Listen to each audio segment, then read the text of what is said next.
Encore une fois de plus, nous sommes là devant vous, nous disons merci et puis nos salutations à Bissi Gagnon Boza.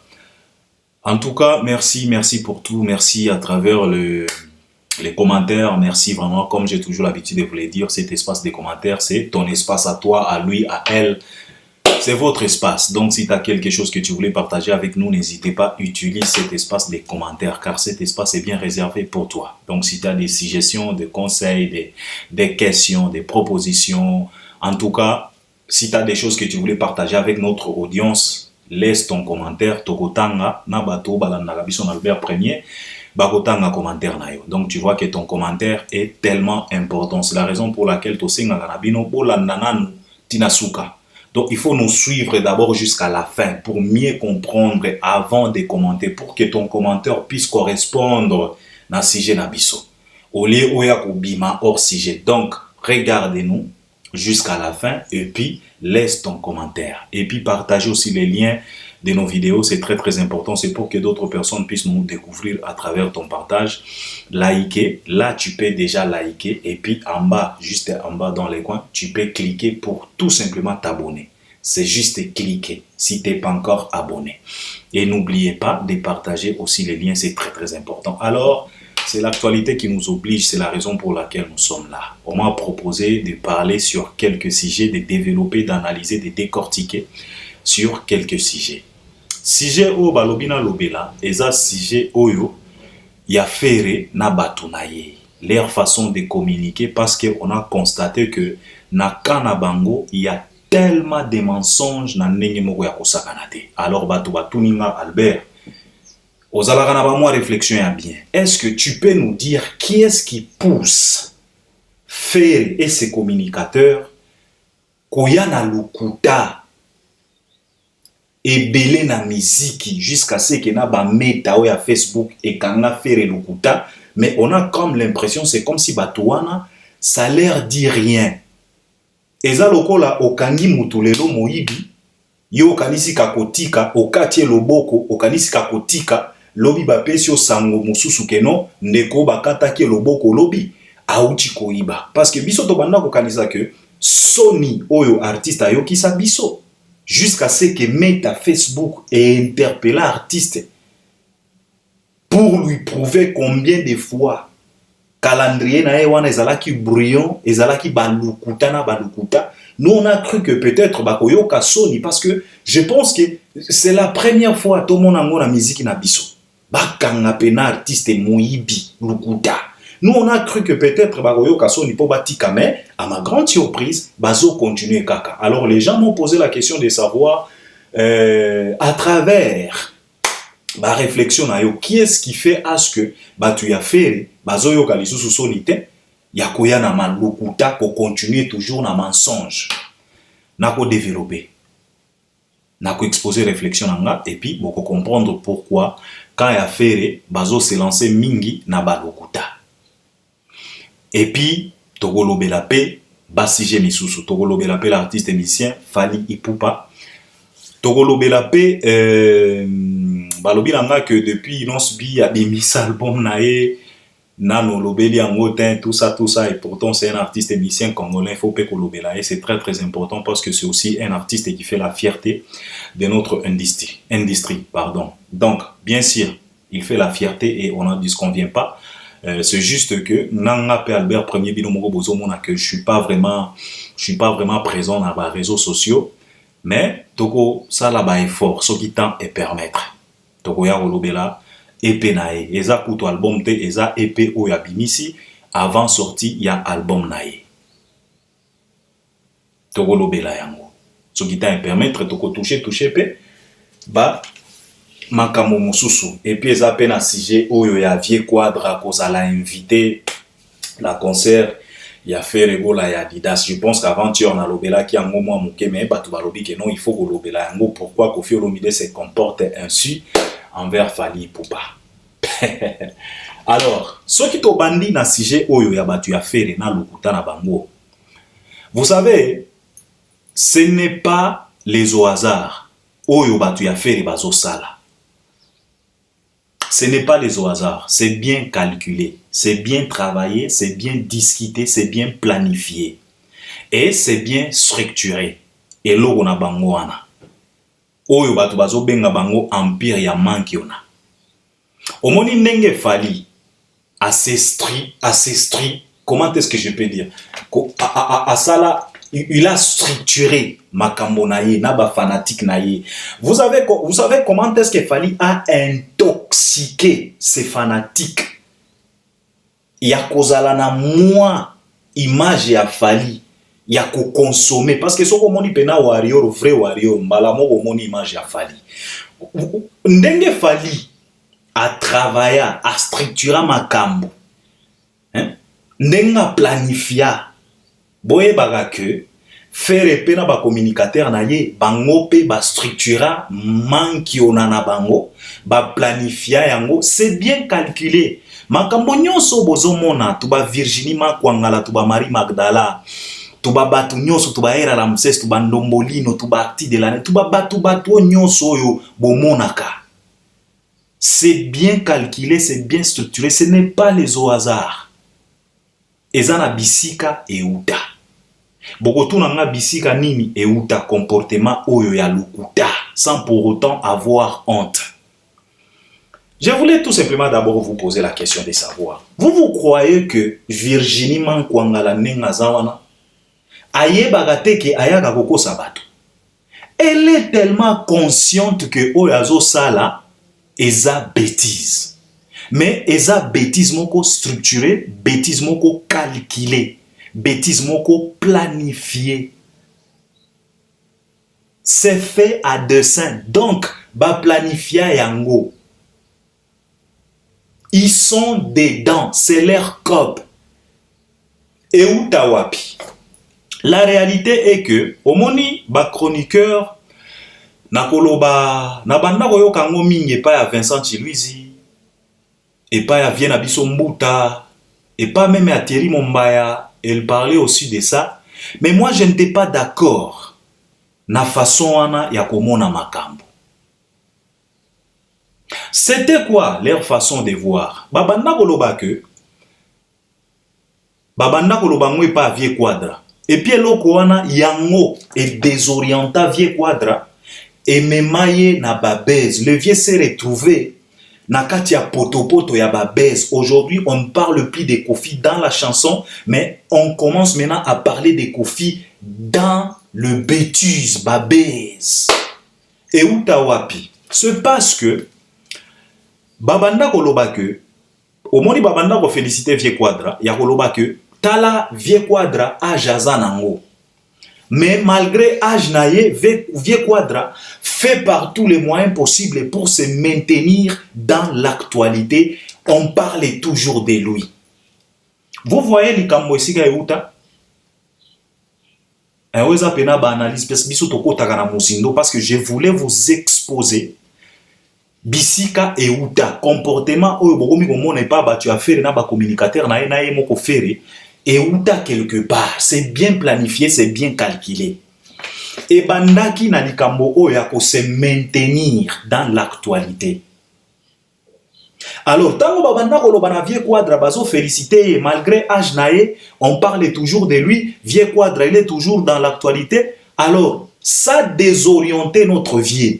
Vieux s'est perdu dans ça en croyant que, en créant de baise, en restant toujours actif. Nakati actualité, lui il croyait que c'est ça la musique, qu'on parle de lui en bien ou en mal, mais qu'on parle de lui.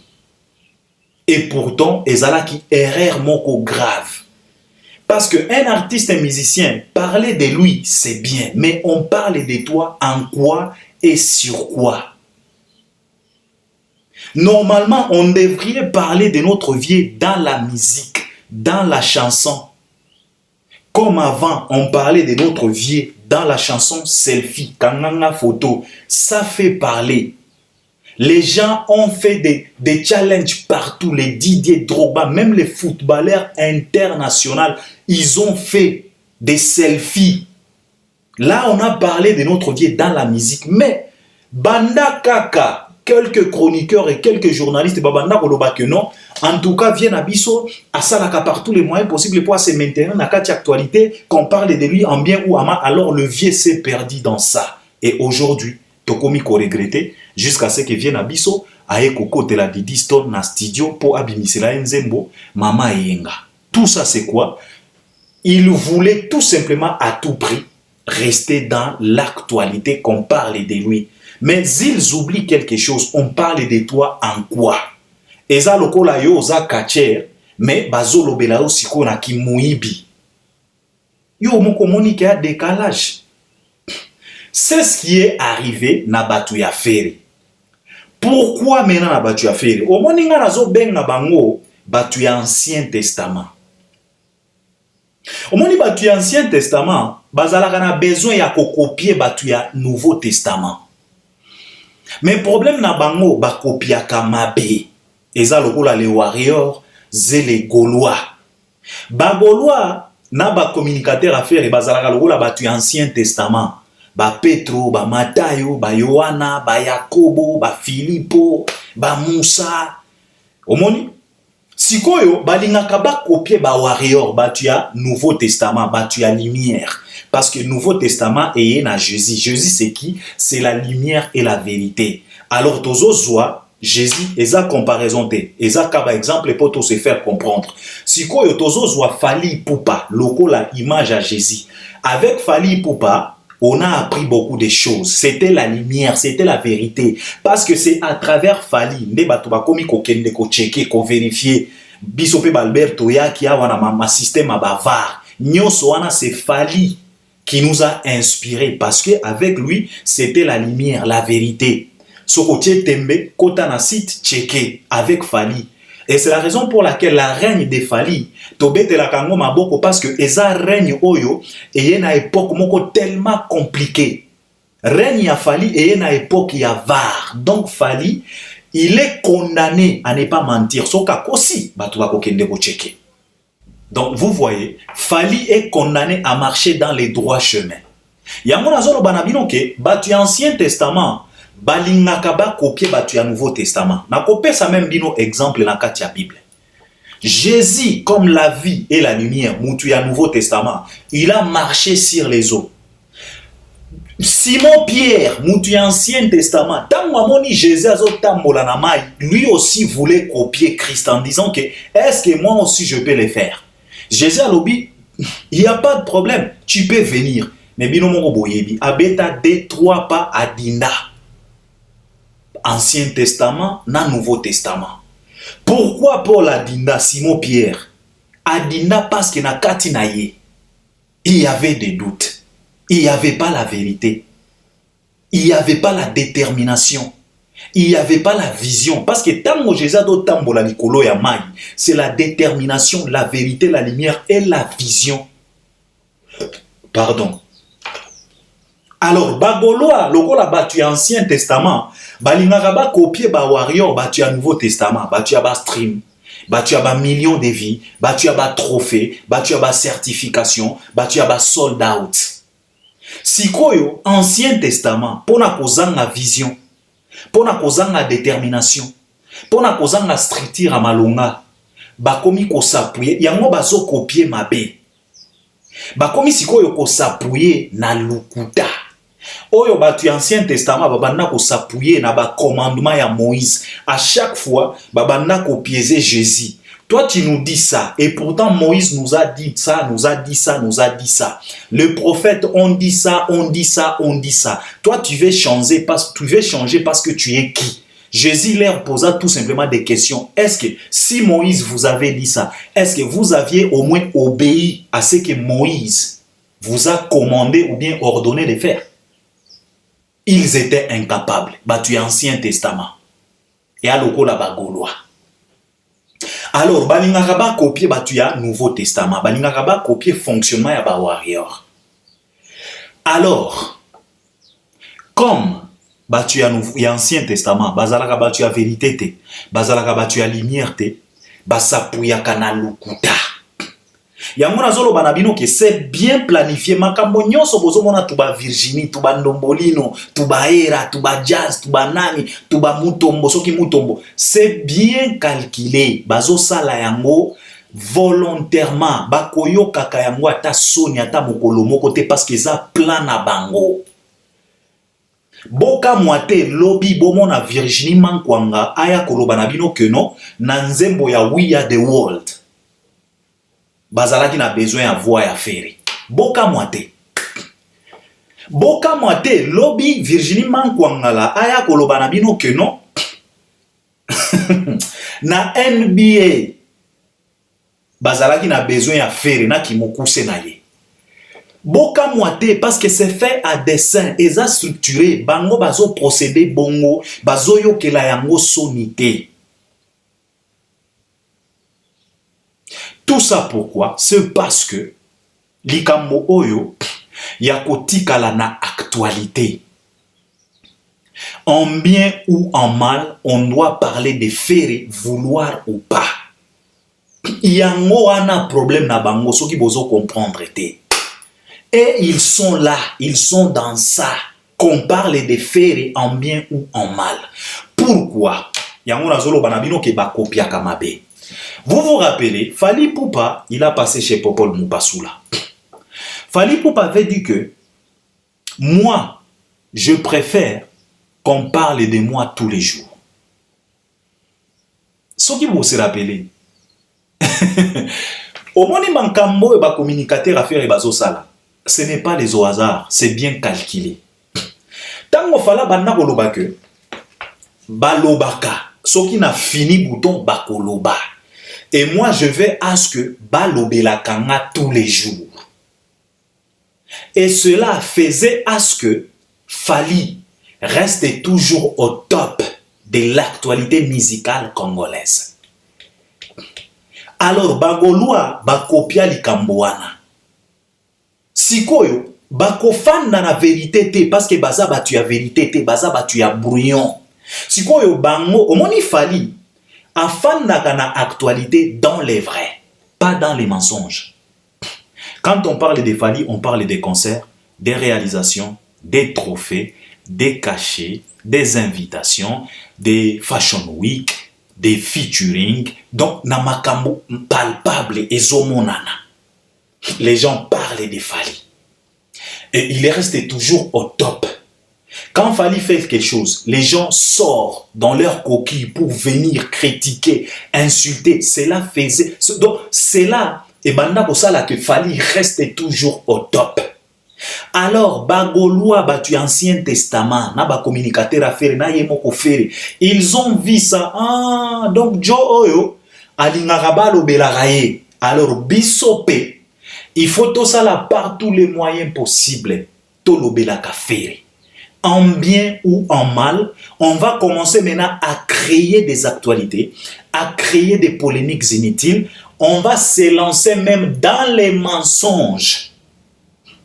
Même si il s'agit à dénigrer Ferry, on s'en fout. Qu'on parlera tout simplement de Ferry en bien ou en mal. Yango ana mission na bango. Ce qui bozo comprendre te. Yango e komi siti na bisika oyo.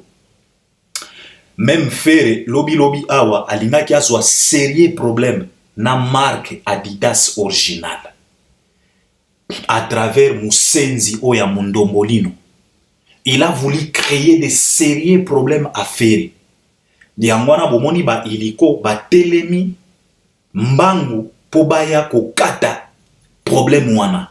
Ce qui bozo comprendre te likambo oya contrat o Ferry a signé contrat na Adidas. Nous autres yo ça la passe. Ferry a signé contrat na Adidas. C'est juste bombe moko boye elinga ki explosé à travers ba communicateur à Ferry. Ba contrefaçon oyo Ndombolino abanda kosala ya Adidas, Adidagola. Cela pouvait créer des sérieux problèmes à l'artiste. Alors, tango bamona ki yango wana bomoni iliko, Robank, nande kona biso ya Espagne, basali makambo na bango vite fait, iliko esali affaire pona ko essuyer, pona ko pakola ko protéger parce que Ferré aza produit na bango. Mais boye ba yango que batuana baza prêt ya koloba n'importe quelle bêtise sans gêne. Il suffit tout simplement qu'on parle de Ferré en bien ou en mal. Que Ferré yepe azala au top na actualité. Ya mwana bozomo na ba poste na bango que Ferré au top, au top, au top. Donc c'est bien calculé, c'est bien travaillé, c'est bien structuré. Batu ya Ancien Testament. Ndenge kaka ba se structura, ba s'organisa pona koboma Jésus. Balongola pena Barabas, balobi ke no biso to préféré Moyibi. Réalité wana tomona kango na communauté na biso. Tomona kango na industrie na biso. Faire azalaka Barabas, fallait azalaka lokola Jésus, mais devant bato. Ba relâcha Barabas, mutu ya lukuta, mutu ya mankiona, Moyibi. Mais ba déclara ouvertement que non, biso to préféré na biso Moyibi, mais oyo bo memaye na Golgotha. C'est la réalité. Au moni biso Albert premier to sakanaka te na ba réflexion to pusaka pena musika. Yango na bengaki bango les batu ya Ancien Testament. Batu ya ba brouillon. Bazalaka batu ya propreté.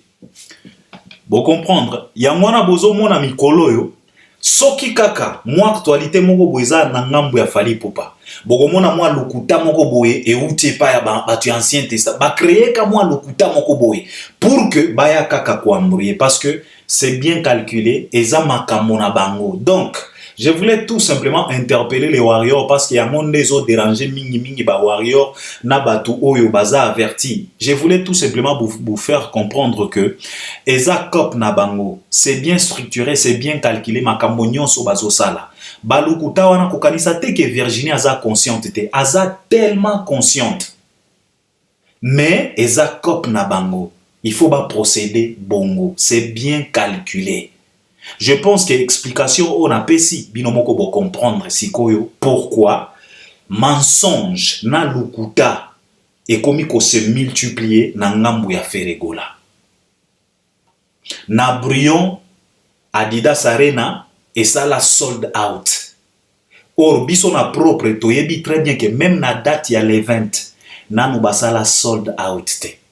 Na Brion Adidas Arena Ferré Azana capacité à 7000. Oyo akobeta devant plus de 6000 et quelques parce que podium et kozwape ba place mosusu mais na Brion bango ba binisi la biso keno Adidas Arena et yana mabundi. C'est bien calculé tout ça.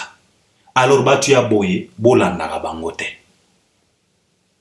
Omoni eza calcul na bango. Virginie Abimi alobi buzoba ayebi très bien que tokoya kolobela. Et tango tozolobela, Ferré, kombo ya Ferré, eza toujours wana. Contrat oya iliko, ils étaient conscientes que Ferré n'a jamais signé direct avec Adidas original. Mais ils ont falsifié cette information pour tout simplement faire parler les gens. Et que kombo ya Ferré, lelo tozolobela yangote. Donc, c'est bien structuré, c'est bien calculé. Donc, batu ya boye, bolandaka bango lisusu te. Baza batu ya Babrion, batu ya Ancien Testament. Bolandaka bango te. Eza bien calculé. Tozui Ferré, totie pembeni. Koffi Olomide, batu balobi ke non Albert, il faut qu'on développe les camboyo parce que et déranger batu ebele. Comment on a Koffi Olomide atikala ko soutenir 3 arènes ya Fally te mais yewana a se précipité mbangu pona ko kende ko soutenir Feregola. Vous savez mes chers frères, d'abord, je voulais tout simplement vous interpeller que Koffi Olomide ndenge bomona kaiwana. Koffi peut être tout. On peut lui qualifier de tout. Azanga personnalité, viemo boboye, mutema mabe, likunya, assoiffé à pouvoir. Mais, Koffi azalaka zobate, c'est un malin. Au moins une publication ou bien sortie médiatique nae oyo, atikala kotanga sale Adidas te. Il faut faire attention avec Koffi. Koffi c'est pas un mendre. Kofi azalaka yuma te, c'est un malin.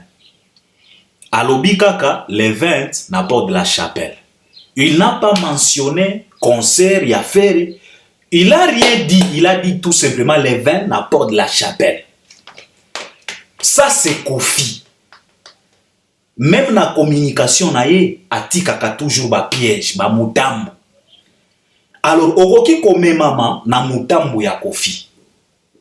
Parce que batu oyo bazo bimisa ba poste wana, ya ba invité à faire, ce n'est pas Kofi. Eza batu ya faire. Mais Quadra, alobi na ye kaka les 20 à bord de la chapelle, atiki na ye. Pour tout simplement vous dire que ce n'est pas un humain. Kofi c'est un vieux malin. Alors, Kofi, batu balobi ke o motema mabe, atikala ko soutenir Falite, bandeko ba bolimo. Na yebite soki toko expliquer bino combien de fois pour vous comprendre. Kofi, nenge bomona kaiwana. Atikala jamais. Omone ezalaka na de biloko. Na loba yango banda kala, tika na loba yango encore. Batu balobaka que ce qui a tellement dérangé le vieux chez Fali, c'est son départ dans le quartier latin. Mais moi je vous dirais non. Ce n'est pas le départ de Fali qui a tellement dérangé le vieux. C'est la réussite parce que nous avons le départ et la réussite. C'est des choses différentes. C'est des choses différentes. Il y a le départ, il y a la réussite. Ce qui a tellement tourmenté notre vie, ce n'est pas le départ de Fali dans le quartier latin. Non, c'est la réussite après le départ. Parce que s'il s'agissait tout simplement de départ, Kofi pouvait se comporter de la sorte comme il se comporte envers Fali, il pouvait se comporter de la même façon envers Soleil, envers Modogo, envers Gibson, envers Butukondolo, envers celui-là Gibson, envers Bourron Pela, envers Montana Kamenga, envers Batu Nyonso Oyo Baleka na quartier latin. Si il s'agissait tout simplement des départs. Parce que Fali, ce n'est pas le premier départ il y a quartier latin. Basam Chintu Bakenda. Oyo vient na biso alobaka na biso ke soki ezalaka na ku Melio pena ba chuba na mukongo eza départ ya academia ya Basam Chintu na ba Modoko.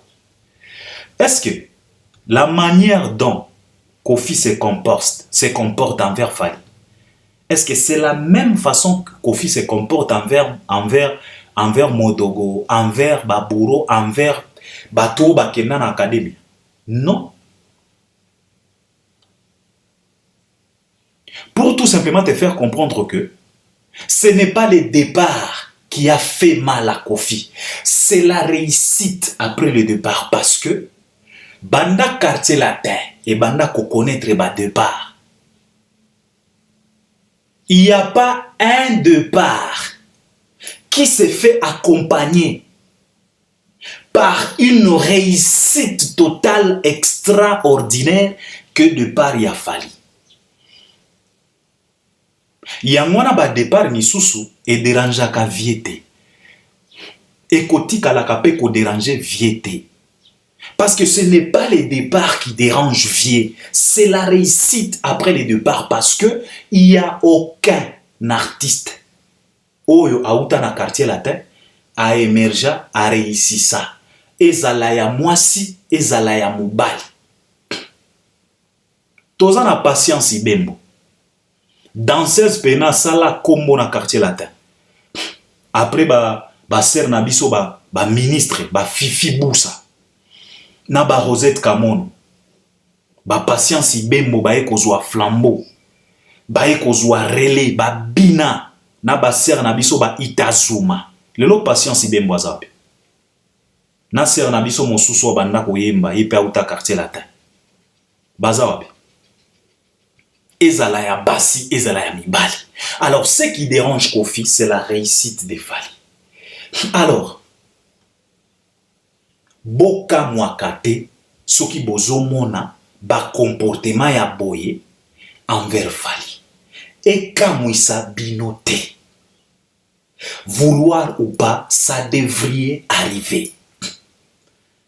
Ce n'est pas qu'aujourd'hui Kofi a cherché la chute des Fally. Tozo kosele makambote. C'est chronique de tout le monde. Ata soki to lamusi mama ami na séjour de mort. Akoki koloba na biso ke non Antoine atikala ko sepela te na réussite ya mwana wana. Que ton âme repose en paix mama ami. Ce n'est pas pour manquer du respect. Non. C'est pour faire comprendre les gens. Alors, toka moi kate. Moni makamo mosusu tozo kamwa, il fallait même pas toka moi. Ça devrait arriver. Vous voyez, ça devrait arriver, vouloir ou pas. Parce que ce qui est tolérable chez le président, chez les chefs suprêmes y a quartier latin, c'est les départs. Et ce qui est intolérable chez les chefs suprêmes y a quartier latin, c'est la réussite. Yangoana, ata lelo yosoki Cindy ake. Ce n'est pas le départ de Cindy qui dérangera le vieux. Ça sera la réussite de cette dame qui va déranger le vieux. Car le chef suprême, y a quartier latin, il tolère le départ. Yangoana Kofi abanda ko se moquer na borompela. Avec toute légèreté, Kofi abanda ko loba na batu borompela na mesana akendaka ayaka nae. Ce n'est pas le départ qui dérange les chefs suprêmes ya quartier latin. C'est la réussite après le départ. Alors, ba comportement, ba mankamo nyonso bozomona, et kamwisa bisote, ça devrait arriver.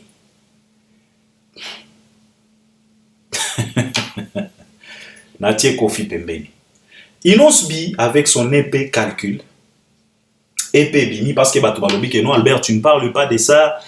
Est-ce que zo bêta est-ce que non. Épais Inosbi ezo bêta te. Parce que tant que tozo loba ko bêta biso nyosto yebi. Typiquement ndenge tolobaka na lingala soki tolobi que non album ezo bêta biso nyosto yebi. Par exemple Formule 7 wana ko loba que non album ezo bêta. Mais Inosbi calcul na ezo bêta te. Nzembo fétiche na kati ya épée oyo eza CT. Oyo asala ki recours ya ndeko na biso Rango Tango. Rango Tango, pardon, eza petit tiktoker moko parvenu moko boye, hein, donc opportuniste ougandais. Si je dis pas de bêtises, le petit là avec des gros yeux, avec Zolo Munene. En tout cas, c'est comme ça, makila ya moto. Petit wana bimaka boye na ba blague Rango Tango. Rango Tenge si je ne dis pas de bêtises. Abimaka boy. Alors Inosbi comme Inos. Mon Inosbi. Nana lobagango toujours que nana regretta ka carrière batumi bale. Na Congo. Fabregas na Inosbi. Na lobagango, je le répète à chaque fois. Parce que nana lobaga que ba concurrence oyo tolingaka to sala, ba accrochage oyo tolingaka to sala la Fally na ba Wizkid na ba Davido. Normalement, c'est Inosbi et Fabregas ne batu les loyo. Il fallait babandaka ko se retrouver bisika oyo ba Davido ba Wizkid bazali. Na ba Freeman na ba BET na ba Grammy bango Fally te. Parce que Fally à sa génération ya ba Two Face Odibe ya tout baba, ba D-Bench, ba G Martins. Mais bango moko ba mikotisa na busoba batikala na sima. Normalement tango tolobaka ba Wizkid tozo kolinga to comparer Fally na ba Wizkid normalement na place ya Fally il fallait que ndo to banda ko beta ma solo ya ba Inos ba Fabregas na ba Gez Mawete pas Fally azape na mbiaka par rapport à Davido. D'ailleurs quand tu komona Fally bazotia na ba catégorie moko na ba Davido, ce n'est pas du tout eza logique te. Normalement ba Inos bi ba Fabregas. Alors il a fait recours parce que Inos bi c'est quelqu'un d'averti. C'est un artiste averti. À ça là qui recourt. Et ça là qui logo moko ya bien ko ramener Rango Tenge na zembo na wana c'était parce que le petit là il fait de millions na ba TikTok na wana. En tout cas c'était bien calculé malgré présence na mais tomoni que nzembo eza pena na vitesse mingi te. Mais je pense que promotion qu'on continue, qu'on communiquer bien tout autour, il y a EP parce que Inosbi a lancé dans nous EP pour n'accota l'atmosphère pour que aya ko lancer album. Donc na kolobate ke zo beta c'était toyoki yango déjà mais vitesse nango ndenge toyebeli Inosbi bino moko boyebi. Ezo kende pena na vitesse wana te jusqu'au jour d'aujourd'hui. Na yebite so kinze mwana ese kokisi 1 million de vies si je dis pas de bêtises. Mais abeti banzembo naye ameki barumba. Bon, tozo zela album parce que o eza kaka EP na kolobate ke eza flop et so ke eza ndenge non e uti kobima. To pesa temps ndenge kaka tozo pesa héritier temps tika to pesa pe EP na yo wana calcul temps ba communiquer tout autour, ba communiquer tout simplement bien tout autour. En tout cas peut-être parce que eza na to ba mwanzembo moko ya bien akati kuna na yo kaki quelques nzembo. Ezana banzembo ya bien, Inosbi ya salaka par tous les moyens possibles pour abeta banzembo kitoko. Donc, c'est ça pour l'EP d'Inosbi. Je le félicite parce que qu'on promettre Eza et logo moko et puis qu'on réalise Eza pe logo mosusu. Il a promis, il a réalisé. Donc, tozo c'est la paix album nae. Kotia TikToker nabiso wana rango tenge, soki rango tanga soki. C'est bien parce que Falipe a ça qui recourt na clip ya SL, a ça qui recourt na Bachelor. La fille Oyo Stéphanie Oyo azalaki la fille Oyo Bachelor azwaki Falipe a ça qui recourt a tiaki na clip ya SL et ça qui clip wana etalama malgré que to critica clip mais cela n'a pas empêché que clip wana etalama parce que bato ebele bazalaki na moi curiosité wana ya kokende kotala Stéphanie nenga se comporter na clip a Fali. Falipe a ça yango na clip ya Justine Danse. Azalaki na Zambie na ane wana ba votaki Miss Zambia. Omoni la petite fille ou azalaka na clip ya Justine Danse. Autaki kozala Miss Zambia na ane wana. Alors fallait récupérer qui est à cotiser na clip wana pe to critica yango mais au jour d'aujourd'hui eza clip ya Tokos 1 eza na ba vie ebele. Pourquoi? Parce que batimba basala ba recours ya ba personnage wana batia bango na ba clip. Alors ba Zambien nyonso il fallait baya kotala Miss na bango ndenge na se comporter na clip a Fali. Pardon. Donc ba averti ndenge ba procédaka. Donc Yangwana Inosbi pe asali. Moi je pense que c'est quelque chose de bien. Tout pe Satan, totale évolution nango nengo keke ekokende. Mais déjà ils ont kende nango bien, ça c'est pas un problème, nzembo na cité. Fali Poupa pour terminer, Fali Poupa aza na LDLC Arkea. LDLC Arena na Lyon na juillet, aza pe na Arkea Arena na juillet. Moko ekozala le 6 juillet, mosusu ekozala le 13 si je dis pas de bêtises. Donc après une semaine. Jusque là, nanu ba lobi na biso sold out te mais toza na nzela, fala za na nzela ya sold out. Et si tu rappelles ba warrior maintes fois, mais je pense que baza ba responsable ba kosala ba sold out. Je pense que je dois m'arrêter par là. Yangwana lingi na partager na bino lelo, on est ensemble à la prochaine. Merci beaucoup. Donc, wana ezala ki pena actualité a Fali otozo zela parce que za na juillet awa, Fali aza pe na Belgique, aza pe na Portugal, y a ba festival donc tozo zelango. Donc on est ensemble, beau participer na ba commentaire, à la prochaine. Merci beaucoup.